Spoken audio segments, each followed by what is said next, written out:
We welcome to the show John Challis. How's it going? Yeah, very well, thank you. Yes, I've just been doing a signing in Ludlow here, and we've been taking our books, taking the new Reggie books all around the local booksellers. I'm doing a signing of my new novel, Reggie, Stag at Bay, for the first time actually in my local town, Ludlow, and lots of interesting people came to see me. Lots of people I know, lots of people I didn't know who were there. It's a market day in Ludlow, so there's quite a few people about. And then later on, after lunch, we went off to local booksellers and took them so they could put them in their shop windows. So it's been quite a good day, really. Oh, great. So was it a lot of fun putting the book together to look back on your career so far? Well, yes, it was. I mean, I finished the autobiographies. I finished the second part of my autobiography last year, and this year I've been writing my first novel, Reggie. So I now have 3 books to sell to people, which is good. It's nice to have an alternative, you know. So we got all these stories and stitched it together and made a bit of a daft storyline, and had that story, that whole of my life story, in 2 parts, being Boycie and Boycie and beyond. So you had lots to put down then, because you had to do it in 2 books. Well, yes, I did. When I started sort of setting it out. It was supposed to be 1 book, but there was so much stuff coming out, you know, and I've got quite a good recall, really.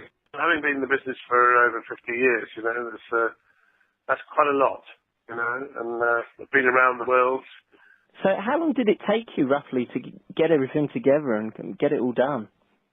Well, I suppose it's about a year for each book, really, so far. I mean, I had no idea how long it would take, but the first book, being Boycie, took about a year, and so did Boycie and Beyond, and the same with Reggie.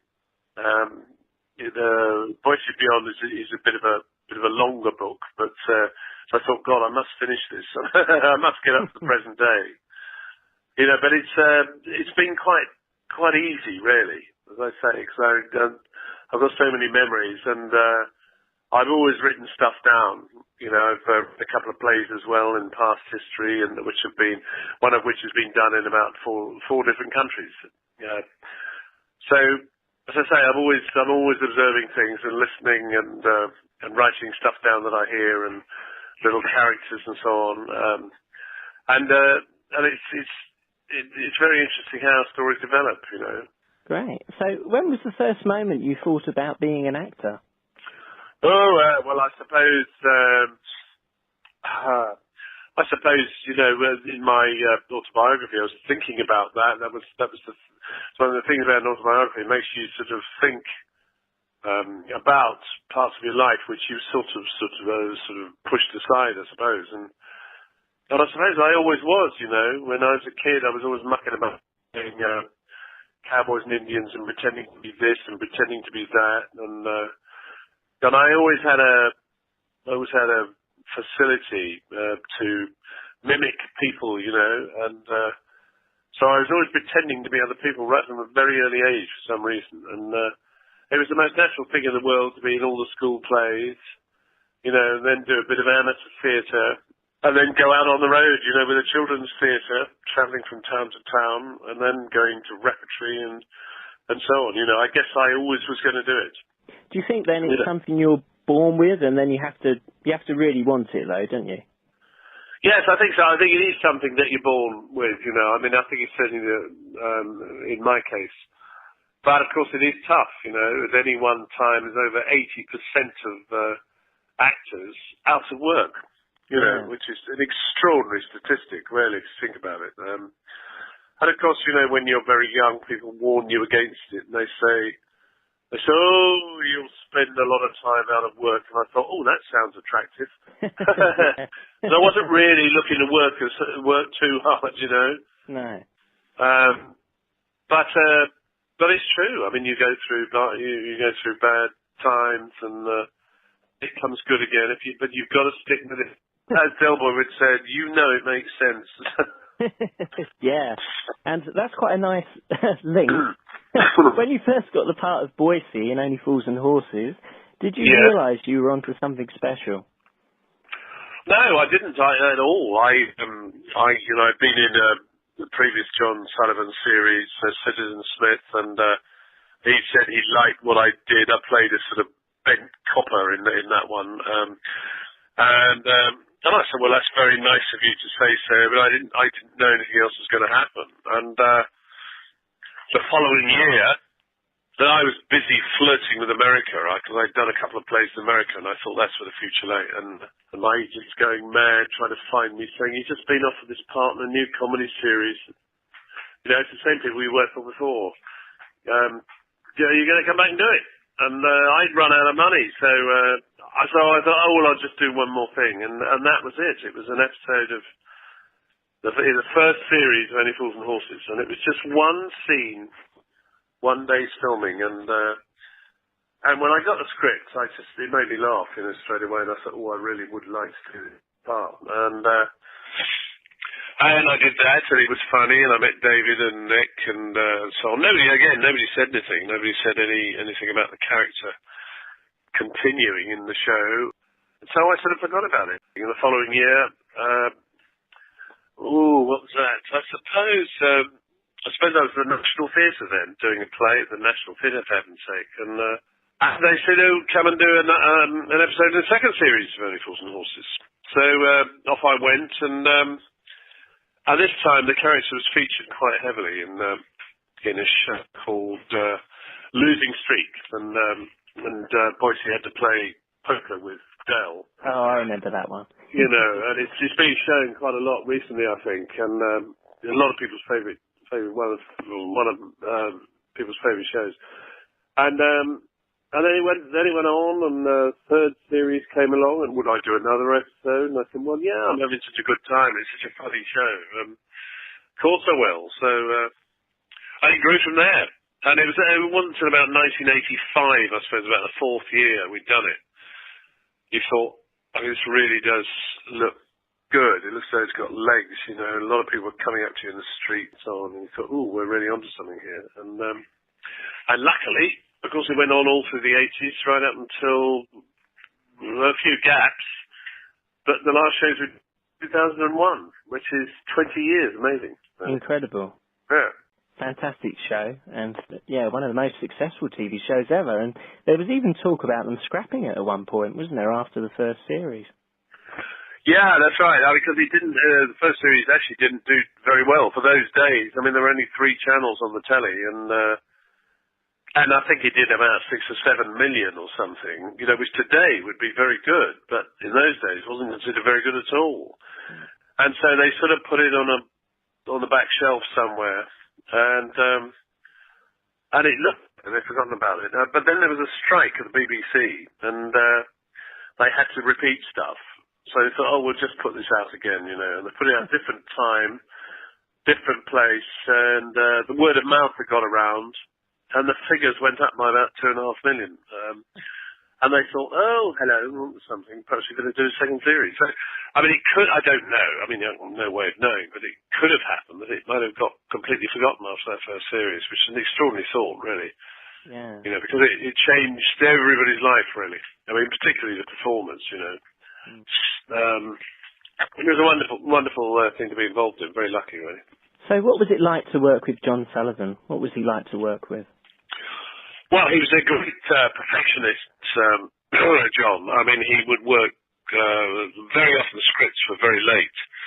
And, particularly when we were doing the early ones, the half-hour episodes. And I remember one time I was doing one episode, and the director said, we were waiting for a scene, and with the scene, this episode, came sort of a few pages for the next episode, which we had to start doing the following week, because all the episodes were done in a week, you see. And he looked down and said, crikey, John, are you available next week? And I was. He said, thank God for that. Because nobody had said, you're in the next week's episode, because the pages suddenly turned up during the week you were doing the previous episode. And that's how you knew. And sometimes, of course, people weren't available next week because they didn't know they had a job. And so then the pages had to go back, they had to rewrite it. But it was really sort of flying by the seat of our pants in a lot of ways, because John was, as I say, a great perfectionist, and he wouldn't let a script go until he got it absolutely right, which is admirable. And he'd sit in on rehearsals and change things during rehearsal as well. And when we did the spin-off, the Green Grass, it had got, it even got to the state where we were in the studio. The audience were just about to come in, and he said, "I've had an idea. Look, I'll tell you what, page 16, don't say that instead, and then come in later." And so the first time he'd ever done it would be in front of an audience. So it's amazing, some last minute stuff, but of course it kept you on your toes, and it had a real sort of crackle to it, because of that sort of uncertainty the whole time, I think, anyway. I suppose, did lots of things change then in Fools and Horses and the Green Grass as you were doing it? Did you think of other ideas, or was it very much to the script? No, well, yes. I mean, we had ideas because it was all the Green Grass was inspired by me moving down here to Shropshire, Herefordshire, and of course, lots of things started happening to me, and I had a 60th birthday down here, and John Sullivan came. And he saw me in the context I was then in, with trying to look after sort of an ancient pile of crumbling medieval masonry in the middle of nowhere, practically. And he looked at me, he said, "God," and he sort of, I wonder what would happen if Boycie had done the same thing. But he couldn't think for the life of him why he would want to leave London, But he said to me on my birthday, he said, "I've had a bit of an idea, I'll get back to you," And I was on tenterhooks. I thought, because I'd always wound him up and said, "Isn't it about time you wrote a series for Boycie and Marley?" And he said, "Yeah, right." So I thought maybe this might be something to do with it, but he didn't get back to us for 2 years because obviously he was doing other things, and he had this problem in that he didn't know why they'd leave London, and it wasn't until he was watching a rerun of an old episode of Fools, which featured the Driscoll brothers, Peckham's answer to the craze. He had the clue because he thought, that's it, Boycie's glassed them up and they're on the run, so he's got to run. So that's why he's left London, So, but that was 2 years later, after the first idea. That went on for 4 or 5 years, and we had a great time. It was all filmed around where I live, What would you say is your favourite scene from Only Fools and Horses that you've been in? Oh God, there's so many of them. Yeah, I suppose the seance scene in what's the episode called? Can't remember. When he found out Sickness and Wealth, that's what it was. Sitting round the table in a room at the top of on top of the pub. Yeah. And there's a seance. Dell's trying to reach his mother or something, and Elsie Partridge, the medium, finds somebody else, and there's a message for somebody called Aubrey, and nobody knows who it is. And then Boycie says, "I am here," and that's how you find out what is for. Yeah, because he never would have said, would he? No. No, he says the trigger. He said, "Well, you wouldn't say anything if that was your name, would you?" No, of course not. No, Aubrey. No, and the Batman and Robin scene where they've stopped the mugging and they think they're going to a fancy dress party, and Boycie lets them in, but doesn't tell them that the bloke whose party was supposed to be died that morning, and it is now awake. Yeah. So he's full of mourners, and they burst, and he shows them into the room dressed as Batman and Robin, into this room. The Boycie knows perfectly well, and he knows what's going to happen, and he doesn't tell them. And if I remember rightly, he says the Joker, doesn't he? Yes, that's right. Yes, right. Del Boy says, look at Boycie. We've come dressed as Batman and Robin, and he's only come as the Penguin. And Boycie says, no, Del Boy, not the Penguin, more like the Joker. And then he says the room's in there, and It's just hilarious. A brilliant piece of writing, that. Now, this is a bit different. Could you choose for me a piece of music that you like? I do this with every guest that I have on the show. Yeah. So just give me a song that you like, basically. Oh, a song. Oh dear. Oh well. A song I've rediscovered recently, which I always loved, was the Whitesnake track. Here I Go Again.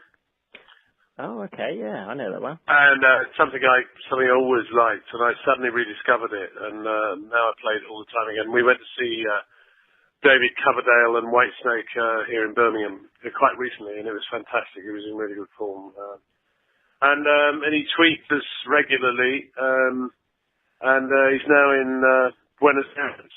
And he's just tweeted us saying, "Tonight I play Buenos Aires. Yeah, baby." So yeah, I mean that's the favourite song at the moment, I think. Oh, great. Well, I'll play that. You're on Twitter quite a bit then, aren't you?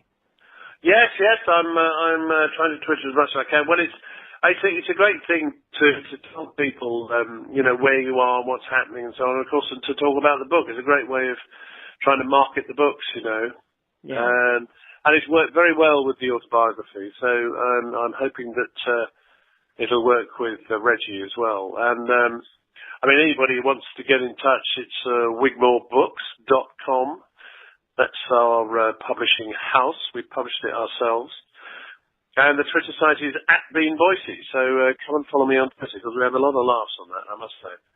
Yeah, it's quite good, isn't it, Twitter? Well, yeah, it can be. I mean, one of the only problems with it is, well, it's not a problem, but, if you express a sort of fairly strong opinion about something, there's always someone out there who's going to disagree with you. Yeah. And sort of say things like, "Who do you think you are?" You say, "Well, I'm just a man with an opinion. That's all."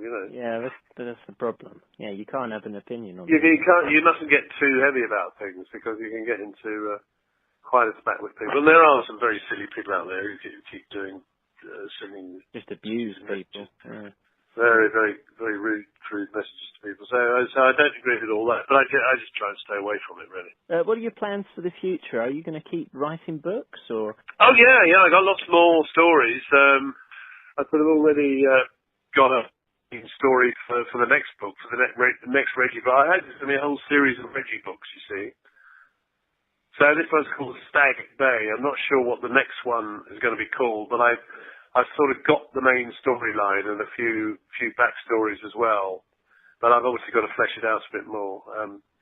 So there's that. Yes, I'm doing a lot of my own show called Only Fools and Boycie, where I just sort of turn up at theatres all over the country, and quite small theatres, and I just talk about my my life, my career, and so on, and show a few clips to illustrate it along the way, and also take my books along, and so people can have them dedicated sort of after the show. And also there's a question and answer session too, so people can ask me questions. Nothing too difficult, I hope. But so when is that when are you going to be doing that? We're doing a lot of those next year. I'm doing some this year as well. That's great. Well, thanks a lot for joining us on the show, John. It's been great talking to you. A great pleasure, Chris. And it's been a pleasure for me too, talking to you. So I hope everything is going well down there in Meridian Land, and I shall be in that part of the country soon, I hope.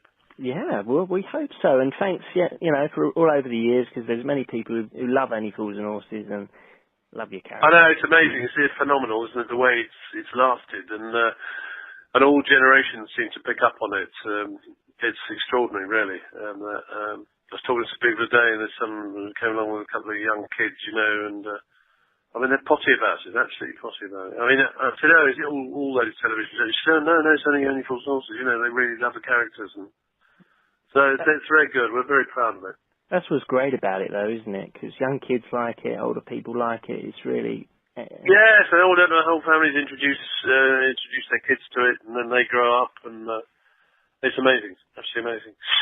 What I love about it is because it's so funny 1 minute and the next minute it's really serious, isn't it? Or yes, that's right. I mean, John Sullivan always wrote from the heart, you know, and he wrote about people's lives, and so I think that's why people can identify with it, because he just writes. He was a very strong family man, you know, and he knows what it is to sort of grow up the way he did in South London, and then have his own family, and he was so proud.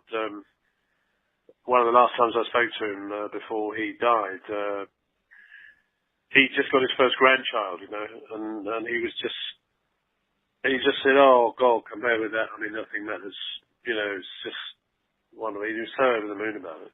It's wonderful. So it's very sad that he should go so early. Still, he's left a wonderful legacy behind, I think. Without saying. Well, thanks a lot for being on the show. Being Boycie is available at all good bookshops and also on Amazon.